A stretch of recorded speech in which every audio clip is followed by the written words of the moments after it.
2 ദിവസം 2 ബാഗുകളിലൂടെ പ്രിയങ്ക ഗാന്ധി പ്രഖ്യാപിച്ച നിലപാടാണ് ഇന്ത്യൻ രാഷ്ട്രീയ ഭൂമികയിൽ ഇപ്പോൾ ചർച്ചയാവുന്നത്. ആദ്യ ദിനം ഫലസ്തീൻ പോരാട്ടത്തിന്റെ പ്രതീകമായ തണ്ണിമത്തന്റെ ചിത്രം ആലേഖനം ചെയ്ത ബാഗുമായാണ് പ്രിയങ്ക എത്തിയതെങ്കിൽ രണ്ടാം ദിനം ബംഗ്ലാദേശിനായിരുന്നു പിന്തുണ.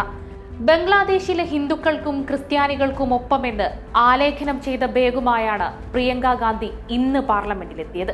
അപ്രതീക്ഷിതമായിട്ടായിരുന്നു കഴിഞ്ഞ ദിവസം ഫലസ്തീൻ ബാഗുമായി പ്രിയങ്ക പാർലമെന്റിലെത്തിയത്. ഇസ്രായേലിന്റെ വംശഹത്യയിൽ ഫലസ്തീനിൽ കൊല്ലപ്പെട്ടവരുടെ മരണം 45,000 പിന്നിട്ട ദിവസമാണ് ബാഗുമായി പാർലമെന്റിലേക്കുള്ള പ്രിയങ്കയുടെ വരവ്. പ്രിയങ്കയുടെ ബാഗ് രാഷ്ട്രീയത്തെ പ്രതിപക്ഷവും മതേതര വിശ്വാസികളും ഇരു കൈയും നീട്ടി സ്വാഗതം ചെയ്തപ്പോൾ പതിവ് പോലെ കോൺഗ്രസ് നേതാവിന്റെ പ്രവൃത്തിയെ വർഗീയമായി ചിത്രീകരിക്കുകയായിരുന്നു BJP ചെയ്തത്. കോൺഗ്രസ് ഇന്ത്യയിലെ പുതിയ മുസ്ലിം ലീഗാണെന്നായിരുന്നു BJP വിമർശനം. എന്നാൽ എന്ത് ധരിക്കണമെന്നുള്ളത് തന്റെ അവകാശമാണെന്നും BJPയിലെ പുരുഷാധിപത്യമാണ് അവരുടെ പ്രസ്താവനയ്ക്ക് പിന്നിലെന്നും പറഞ്ഞ് പ്രിയങ്ക വിമർശനങ്ങളോട് തിരിച്ചടിച്ചു.